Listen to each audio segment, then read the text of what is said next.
ভাঙড়ে টানা বৃষ্টির জেরে জলমগ্ন হয়ে আছে এলাকা। প্রায় বাড়িতে এক হাঁটুর সমান জল। জল নিকাশের ব্যবস্থা না থাকার কারণে এই জলমগ্ন বলে দাবি স্থানীয় বাসিন্দাদের।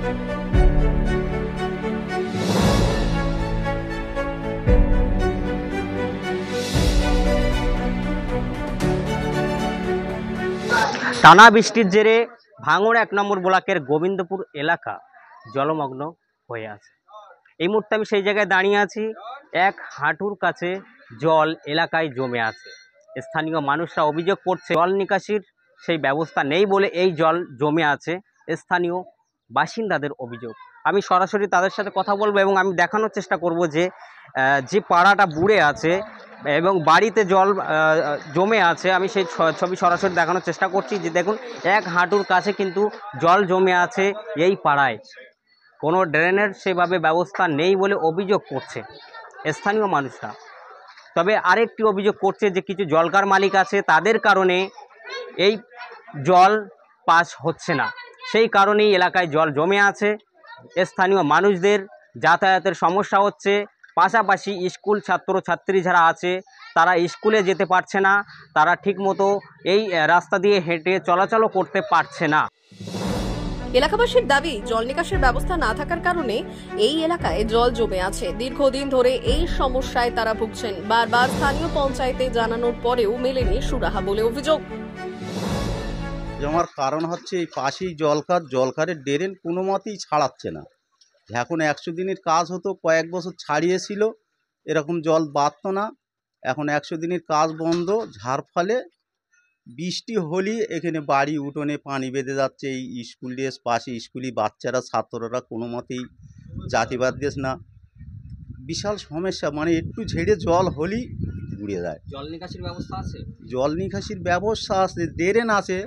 মেন সমস্যা ড্রেন ছাড়াতে। এইসব বাচ্চাগুলো, এটা স্কুলের মেন রাস্তা, এইসব বাচ্চাগুলো এখনো এখান দিয়ে যাচ্ছে, এক হেঁটো পানি, জামা ড্রেস সব ভিজে যাচ্ছে। তাহলে এরা স্কুলে কি করতে যাবে? তাহলে এখানকার যুব যারা নেতা আছে, যারা কাউন্সিলর লোক আছে, যারা তার ড্রেনটা কাটছে না কেন, ড্রেনটা করছে না কেন?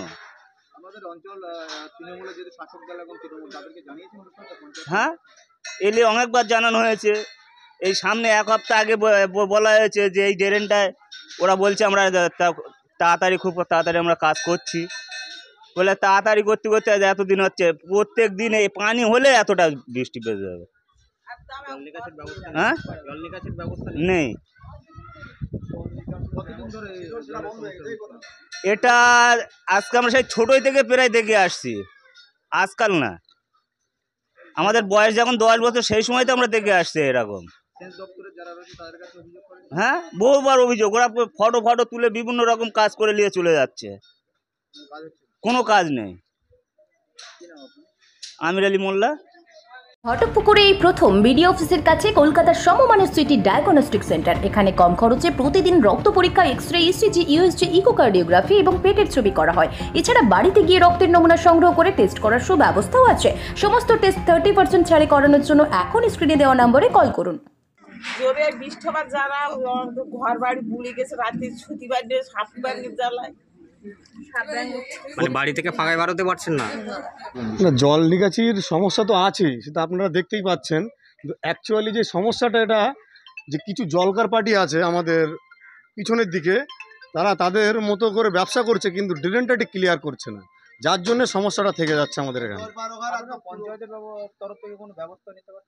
পঞ্চায়েত তরফ থেকেই তো আমরা এসছি, দেখভাল করছি, তো এই জন্য যাতে তাড়াতাড়ি সংস্কারটা হয়। এর আগেও তো এরকম জলের দুর্ভোগে পড়েছে এই এলাকা, নাকি বারবারই ঘুরে যায়। মানে এই ড্রেনটা অ্যাকচুয়ালি আমাদের পাস হয়ে গেছে, ঠিক আছে, শুধু বর্ষার জন্য আমরা কাজ করতে পারছি না গো, ঠিক আছে। মানে এখন সেইভাবে জল নিকাশির ব্যবস্থা নেই। জল নিকাশির ব্যবস্থা বলতে কি, এই ড্রেন দিয়ে এখন ওই জলকারের যে ড্রেনটা আছে, ড্রেনটা পাস করলে এটা বরাবর খালে চলে যাবে। আর খালের পানি আর আমাদের এই যে পানিটা এখন বারবার সমান হয়ে গেছে। খালের পানিটা না নামা পর্যন্ত এই পানিটা নামছে না। আগামী দিনে এই সমস্যা কি মিটবে? আশা করছি তো মিটবে। জলকার মালিকদের গাফিলতির কারণে এই সমস্যা, অ্যাকচুয়ালি পুরো সম্পূর্ণ জলকার মালিকদের গাফিলতির জন্য এটা হচ্ছে। আপনার নাম? মেহেদি হাসান। আমি বুথের বুথ সভাপতি তৃণমূলের।